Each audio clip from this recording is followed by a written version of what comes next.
Hello, namaskar to everyone. Good morning and welcome to the day 2 of Self-Actualized Leadership Network Global Summit 2021. So I hope you all liked the event that we had yesterday, and today we'll be continuing with the goal 0 that is to be proposed by the DVC, which is self-actualization of all leaders. Now I will be introducing our first speaker of the day, who is Mr. Suresh Prabhu, a Member of Parliament, Rajya Sabha. Mr. Suresh Prabhu, a global visionary, widely acclaimed for his international management skills, a fellow chartered accountant, and currently serving the nation as a Rajya Sabha member from Andhra Pradesh. He has been elected as a Member of Parliament in the 11th, 12th, 13th, and 14th Lok Sabha from 1996 to 2009. He is an ace administrator with a great panache.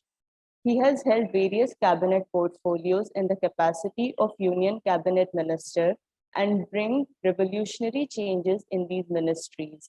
A man of action, having penchant for undertaking reforms, scripting turnarounds, and achieving superlative results by working in mission mode. An advocate for decisive growth-driven change, he is well respected for his impeccable integrity, passion, and commitment towards the society at large. Featured among the top 3 Indian leaders for the future of Asia Week magazine, Hong Kong, in its cover story, Giant on the Move.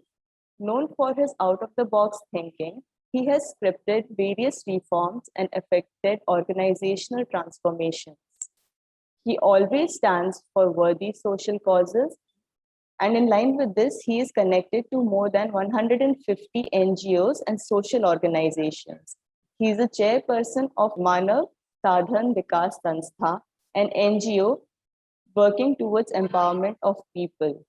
The Manav Sansadhan Vikas Sanstha seeks to bring about a holistic development of communities through proactive participation of both governmental and non-governmental stakeholders.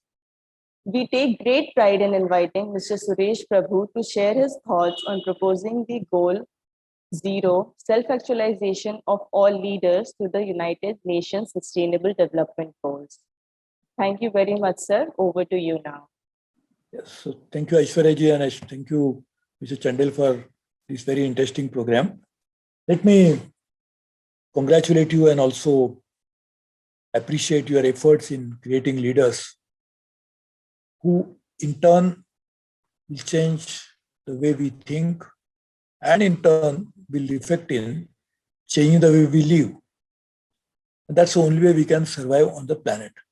If we don't change, we have no future. Because the way it is going, we are heading for an imminent disaster.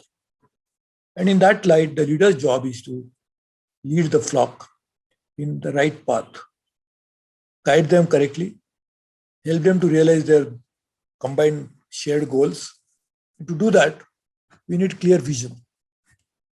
Just to talk about that in today's context of this program and in the limited time, and I'm very happy that you're talking about the Sustainable Development Goals. If you look at all these goals, each of the goals, it deals with the collective challenges we are facing on the planet. At the same time, the better future that we could realize if we address them together.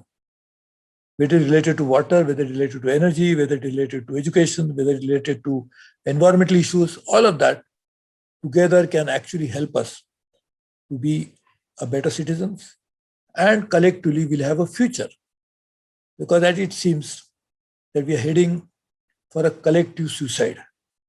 The world is heading and going, knowing fully well that there is no road forward. Still we are heading with full speed car, which is running at maybe 200, 300 kilometers per hour, so that we'll definitely not only fall, but will fall disastrously. And in that context, these sustainable development goals assume a key importance.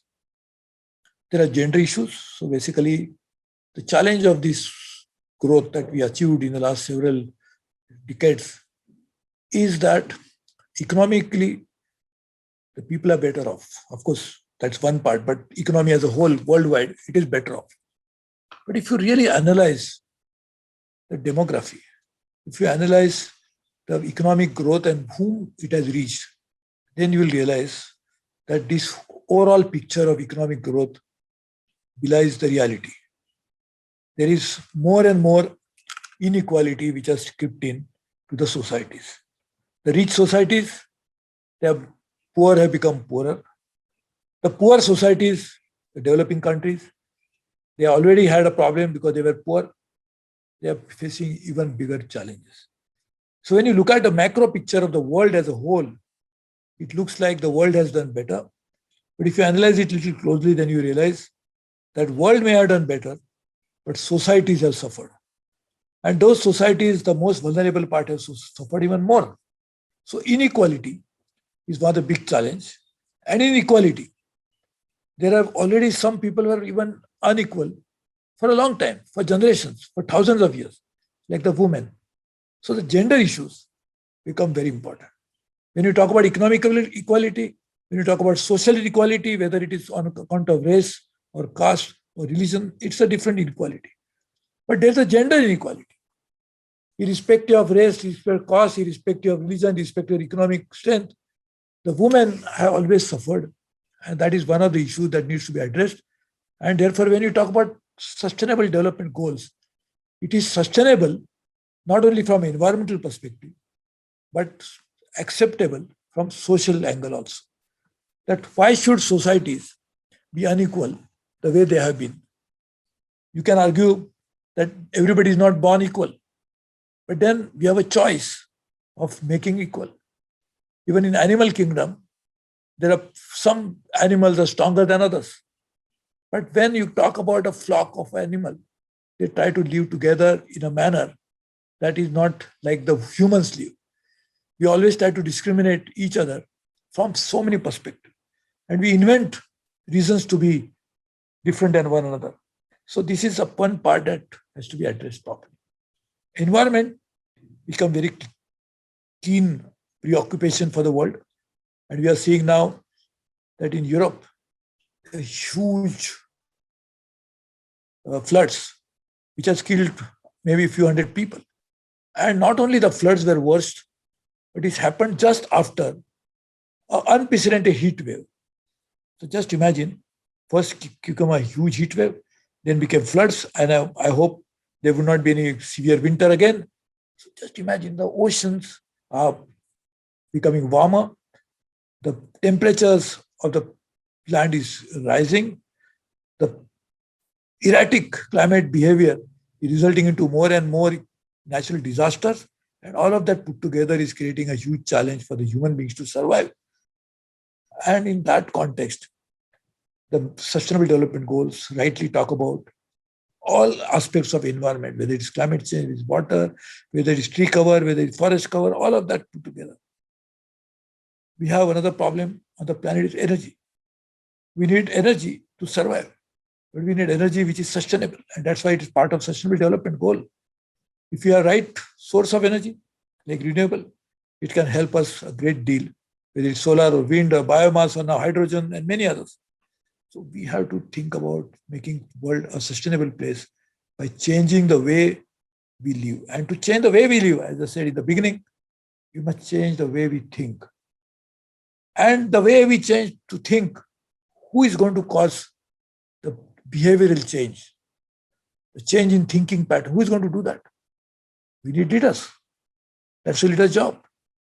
The leaders at all spheres, social leaders, political leaders, religious leaders, business leaders, scientific leaders. That's the job of a leadership, to guide the others who are not as well informed as the leader is, to take them to the right path. And therefore, the Sustainable Development Goals implementation will largely depend upon the enlightened leadership. And the enlightened leadership can come through education, through programs. And therefore, I'm very happy that we have such a very interesting program organized today to talk about the role of leadership into driving change. The leadership which will make the world a better place. Leadership which will transform societies. The leadership which will help us to survive to begin with, and then to lead a sustainable life. So Sustainable Development Goals is a mission of the world community. The leaders of the world came together to actually agree to work on these issues. Now, when we are global leaders, we need national leaders. When we are national leaders, we need state leaders, local leaders. And the leaders, as I said, need not only be in the political form, political space, but they should be in all aspects of socio-economic, cultural, scientific activities of the humanity. And to develop those leaders, we need programs the kind that you organized today. So I'm really compliment and congratulate you for doing this excellent program. And I'm sure a leadership will emerge from such mammoth and necessary efforts as we are doing today. And it has to be sustained, because the one program will not create leaders, but sustained efforts will actually result into the leadership also becoming enduring, everlasting, and also sustainable. So I hope you succeed in your mission. I offer you my best wishes. I didn't have a time actually today, but I decided to join for 10 minutes. And I'm looking at watch because I have to go out. But I really congratulate you once again. And I'm sure the self-actualized leadership network that you are doing is like actualizing the reality through self-motivation, through a networking, is something which will really result into making it happen. So let me congratulate you.